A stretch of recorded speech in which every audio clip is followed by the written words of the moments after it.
En el problema número 1 nos menciona lo siguiente. A partir del instante mostrado, determine la máxima energía cinética que adquiere la partícula electrizada con más Q. Entonces, acá nos muestran dos partículas que están electrizadas. Una de ellas se encuentra fija a la pared y la otra se encuentra sobre una superficie aislante. Entonces, como ambos se están repeliendo, la partícula que se encuentra sobre la superficie va a ir avanzando y va a ir adquiriendo velocidad. Entonces, como nos pide la energía cinética máxima, nosotros sabemos que la energía cinética se evalúa como 1/2 de la masa por la velocidad al cuadrado. Pero como queremos que la energía cinética sea máxima, entonces ella se va a encontrar siempre y cuando la velocidad sea máxima. ¿Y cuándo la velocidad va a ser máxima? Bien, para ello tendríamos que analizar qué ocurre con la velocidad. Entonces vamos a recurrir al estudio de la segunda ley de Newton, ya que esta segunda ley nos dice lo siguiente: siempre que un cuerpo experimente fuerza, tiene aceleración.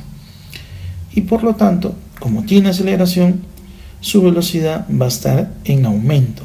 La velocidad va a estar creciendo porque el cuerpo acelera. Pero como nosotros queremos que esa velocidad sea la mayor posible, entonces esta velocidad máxima va a ocurrir en aquel lugar donde la partícula ya no pueda seguir acelerando. ¿Y eso dónde ocurre? Ocurre pues en el infinito, donde ya la interacción prácticamente se desprecia. Entonces vamos a decir que como en el infinito la velocidad es máxima, en ese lugar la energía cinética también es máxima. Por lo tanto, ¿cómo vamos a determinar esa energía cinética máxima? Lo podemos hacer a partir de las relaciones de energía. Como en todo momento, la única fuerza que está desplazando el cuerpo es la fuerza eléctrica, y esta fuerza tiene un carácter conservativo, entonces la energía mecánica del sistema se va a conservar. Y como la energía mecánica del sistema se conserva, la energía mecánica que hay al inicio es igual a la energía mecánica que hay al final. Por lo tanto, la energía potencial eléctrica inicial más la cinética inicial es igual a la potencial que hay al final más la cinética que hay al final. Como la cinética al inicio es 0 y la potencial al final es 0, entonces vamos a llegar a la conclusión que la energía potencial que hay al inicio se ha transformado en energía cinética en la partícula. Toda la potencial que hay al inicio se transforma en la energía cinética de la partícula.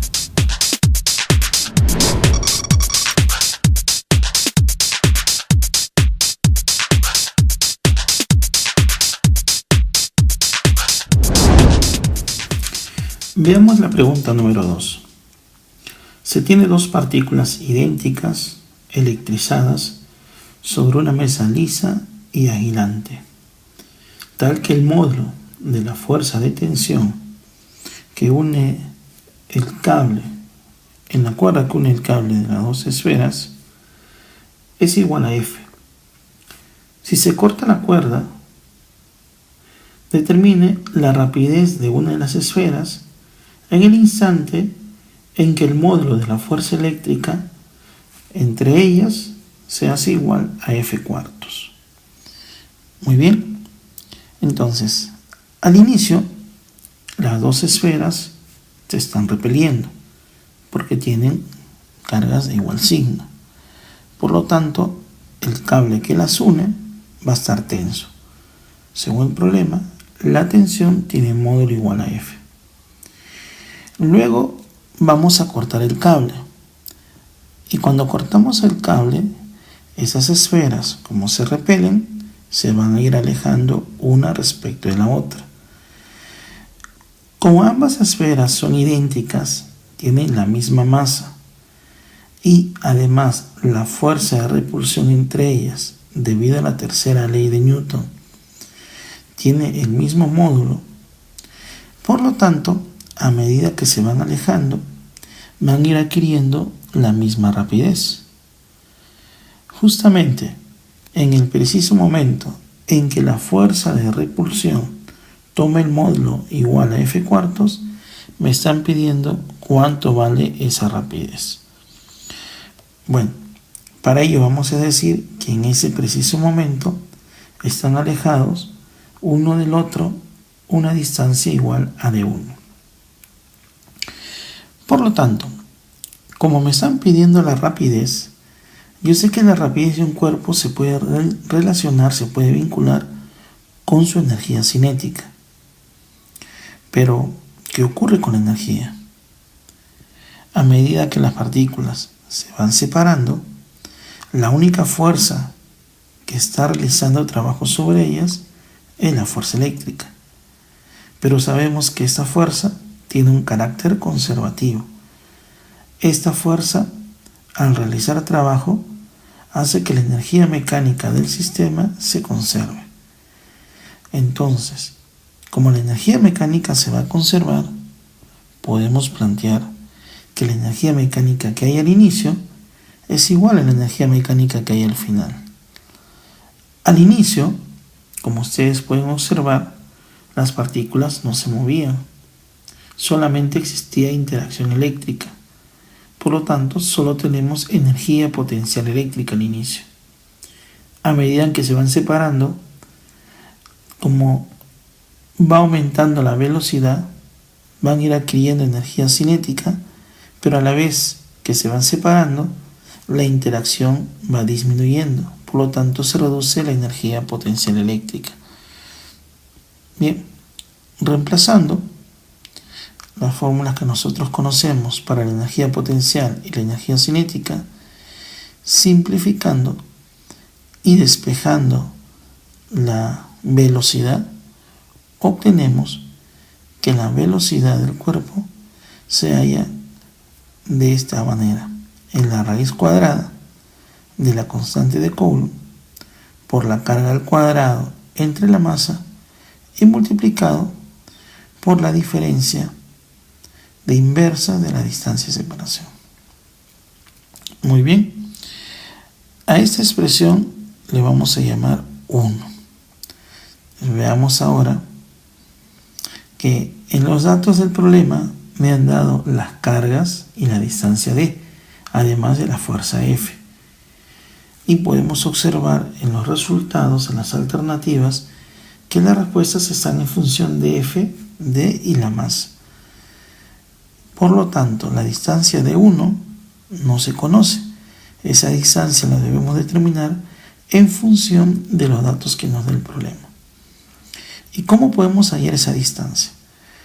Bueno, como por dato me dan el valor de la fuerza, entonces debo relacionar de alguna manera distancia con fuerza. Para ello, al inicio, sabemos que las esferas no se mueven, hay equilibrio. Por lo tanto, la fuerza con que esas dos esferas se rechazan, se repelen, es igual al módulo de la tensión en el cable. Por lo tanto, del equilibrio planteamos que la fuerza eléctrica tiene el mismo valor que la fuerza de tensión. Como la fuerza eléctrica es constante, producto de cargas entre distancia al cuadrado, entonces hemos establecido una relación entre la fuerza F y la distancia. Luego, cuando estas partículas están separadas a la distancia de 1, la fuerza entre ellas, la fuerza eléctrica de repulsión, vale F cuartos. Pero nosotros sabemos de la ley de Coulomb que esa fuerza es constante, producto de cargas entre distancia al cuadrado. Y esa fuerza debe ser igual a F cuartos. De acá establecemos que F cuartos es K cuadrado sobre D1 al cuadrado. Entonces, podemos establecer alguna relación entre la expresión 1 y la expresión 2. Claro, para ello, lo que tendríamos que hacer es reemplazar 1 en 2. Si reemplazamos, simplificamos y vamos a obtener que la distancia de 1 es 2 veces la distancia de 2. Este resultado lo vamos a reemplazar en 1 romano para obtener la rapidez en función de los datos que me da el problema. ¿Correcto?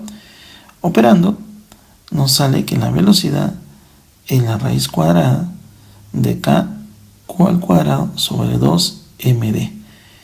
Pero si observamos, no aparece la fuerza F.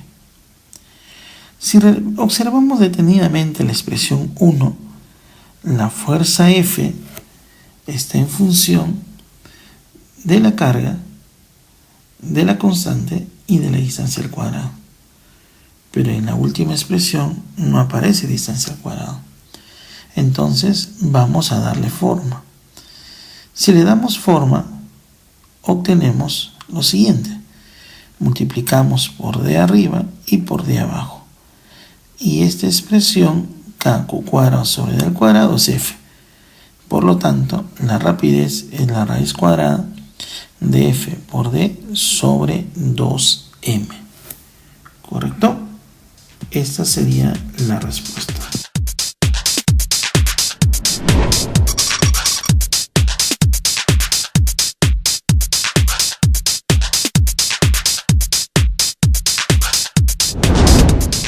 Pregunta número 3.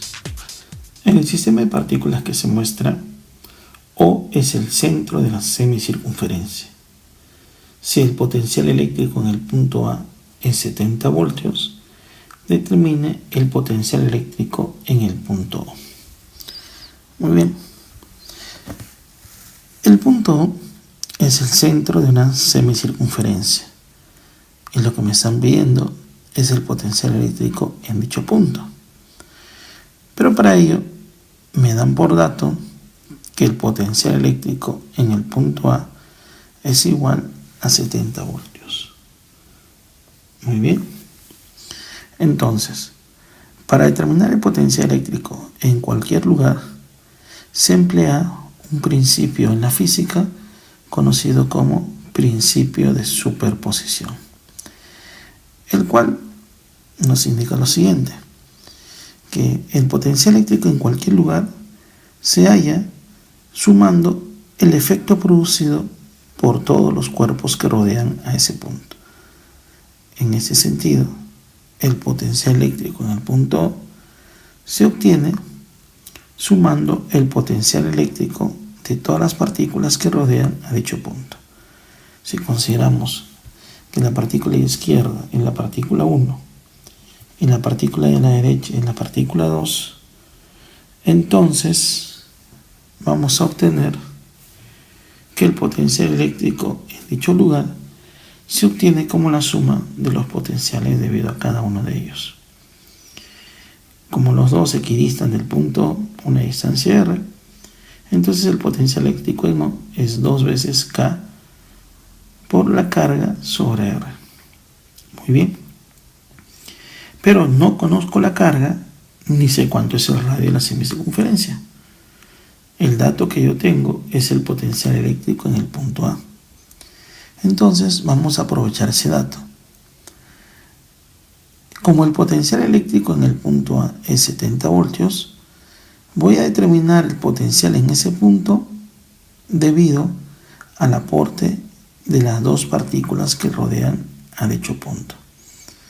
Entonces, para ello, ubicamos a las partículas y al punto A en la figura y vamos a determinar cómo se halla el potencial eléctrico en el punto A. Para ello, necesito conocer la distancia que separa a ambas partículas del punto A, ¿correcto? Trazamos para ello las dos distancias al punto A y en el problema me dicen que hay un ángulo conocido, un ángulo de 37 grados. Entonces, como ese ángulo es 37 grados, eso me permite ubicar algo conocido. Se forma en una circunferencia siempre un triángulo rectángulo, ¿sí? Ya que la línea que une las dos partículas es el diámetro. Por lo tanto, con cualquier punto de la semicircunferencia, los lados que yo trace hacia los extremos del diámetro forman un triángulo rectángulo. Pero es un triángulo rectángulo conocido, de 37 y 53 grados. Por lo tanto, se van a formar lados conocidos, cuya relación es 3, 4 y 5. De esa manera, podemos determinar el potencial eléctrico en el punto A en función de la carga y en función de esas distancias. Reemplazando, obtenemos la siguiente expresión, que el potencial eléctrico en el punto A es igual a K por Q sobre R multiplicado por el factor de 7/12. Pero el potencial eléctrico en el punto A se conoce, es 70 voltios. Simplificando y despejando K por Q sobre R, nos sale 120. Muy bien. Ya conozco que K por Q sobre R minúscula es 120. Pero yo no sé cuánto vale R minúscula, ni sé cuánto vale Q. Pero lo que me están pidiendo en el problema, el potencial eléctrico no está en función de Q y de R mayúscula. Entonces debo establecer alguna relación entre R minúscula y R mayúscula. Y eso se obtiene en el gráfico. Si observamos la figura, notamos que el diámetro, que es 2R mayúscula, también es 5 veces R minúscula. Entonces, de la figura se establece esta relación, ¿no? 2R es igual a 5R. Despejo de R minúscula en función de R mayúscula. Y ahora eso lo voy a reemplazar en 2. Si reemplazo en 2 y despejamos K por Q sobre R mayúscula, nos va a salir 48. Finalmente, este resultado lo vamos a llevar a 1 romano. Si reemplazo en 1 romano, vamos a obtener el potencial eléctrico en O. 2 por 48, 96 voltios.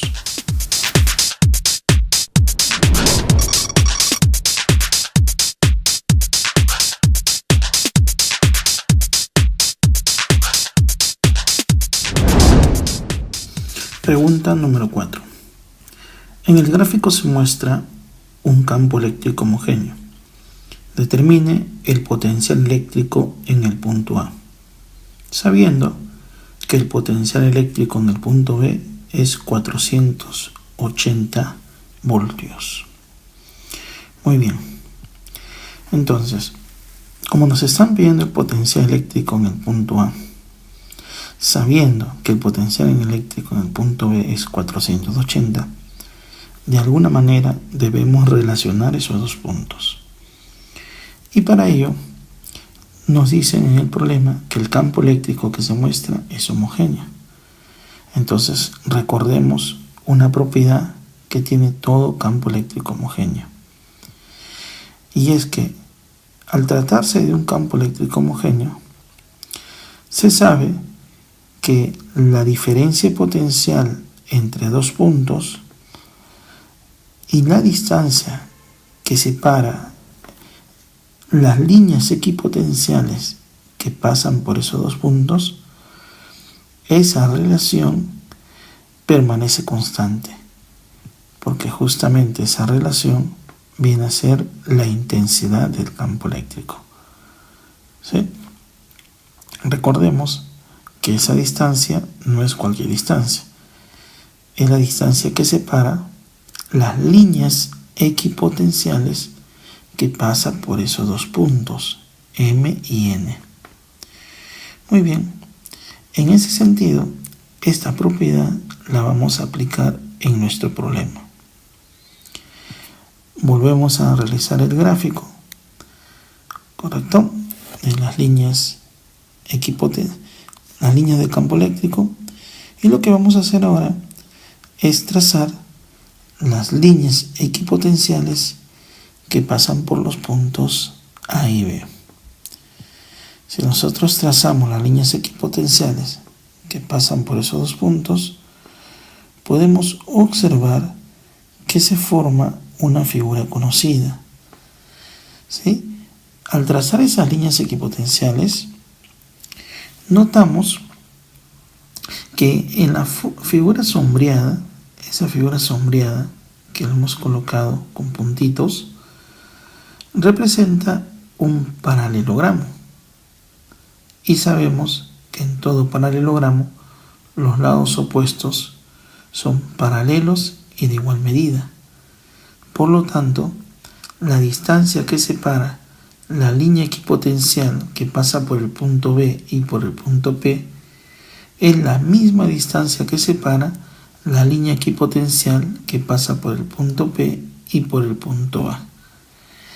En consecuencia, como esas distancias son iguales, ¿qué es lo que vamos a establecer? Que la diferencia potencial entre el punto B y el punto P es la misma diferencia potencial entre el punto P y el punto A. ¿Sí? Porque la distancia que separa las líneas equipotenciales es la misma.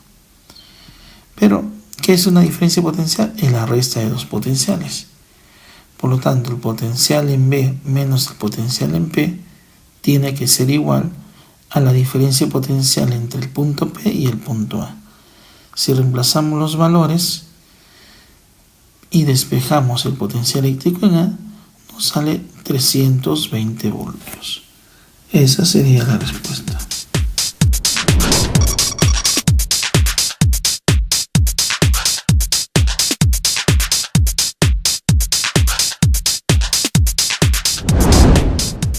En el problema número 5 nos plantean lo siguiente. Determine la cantidad de trabajo que se realiza mediante la fuerza eléctrica para trasladar una partícula electrizada con menos 10 milicoulomb desde la posición A hasta la posición B. Además, el potencial eléctrico en el punto A es igual a 4000 voltios.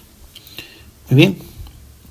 Entonces, como nos piden el trabajo desarrollado por la fuerza eléctrica, nosotros sabemos que si esos dos cuerpos están electrizados con signos opuestos, entonces se atraen. Por lo tanto, si la partícula se va alejando desde el punto A hacia el punto B, se está alejando del otro cuerpo electrizado, la fuerza eléctrica se opone a su movimiento y al oponerse está realizando un trabajo negativo. Entonces, la respuesta debe salir con el signo negativo. Muy bien. Pero para determinar ese trabajo, entonces, ¿qué es lo que vamos a hacer? Vamos a aprovechar la relación que existe entre el trabajo de la fuerza eléctrica y la diferencia potencial.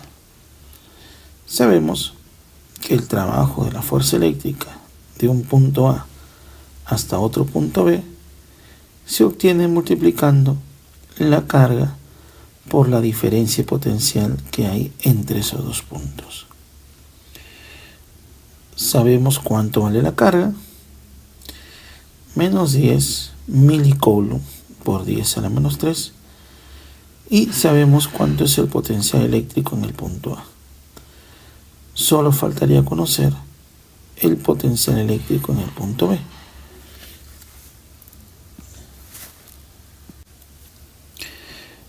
En ese sentido, vamos a determinar el potencial eléctrico en B. Para ello, sabemos que debido a una partícula electrizada, el potencial eléctrico, ¿cómo se determina? La constante de la carga dividido entre la distancia. Bueno, despejando, la distancia multiplicado por el potencial eléctrico debe ser igual a K por Q. Y esta relación se va a mantener constante. No va a cambiar en todo el proceso. Por lo tanto, si yo quisiera hallar el potencial eléctrico en el punto B, observamos que el potencial eléctrico en cualquier punto es inversamente proporcional a la distancia. Es decir, si la distancia se incrementa, el potencial se reduce. Y lo contrario, si la distancia se reduce, el potencial aumenta. Como por dato tengo el potencial eléctrico en el punto A y necesito el potencial eléctrico en el punto B, y además conozco las distancias, entonces podemos establecer la siguiente relación. El potencial eléctrico en A multiplicado por A es igual al potencial eléctrico en B multiplicado por 4 veces esa distancia. Simplificando el valor de A, se deduce que el potencial eléctrico en el punto B es la cuarta parte del potencial eléctrico en A. Es decir, 4000 entre 4, el potencial eléctrico en B es igual a 1000 voltios.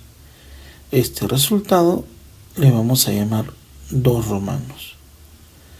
Este resultado lo vamos a reemplazar en 1 romano. Si reemplazamos, obtenemos entonces que el trabajo realizado por la fuerza eléctrica va a ser igual a la carga, que en este caso va a ser menos 10 a la menos 2, multiplicado por 4000 menos 1000. Operando, va a salir menos 10 a la menos 2 por 3 por 10 al cubo.